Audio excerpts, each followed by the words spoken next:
In this video, I will show you how to back up Evernote notes. Backing up your notes is essential if you're switching to a different account or want to ensure you have a copy of your data.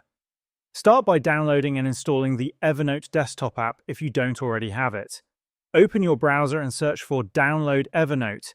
Click on the official link and download the app for your operating system. Once the app is installed, open it and log into your Evernote account.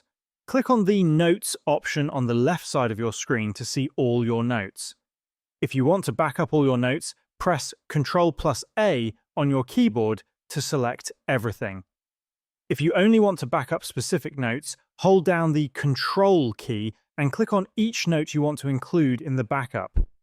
After selecting the notes, click on the three dots on your screen and select Export. Make sure the export format is set to ENX, then click Export.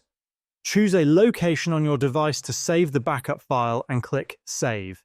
And this is how you can back up your Evernote notes.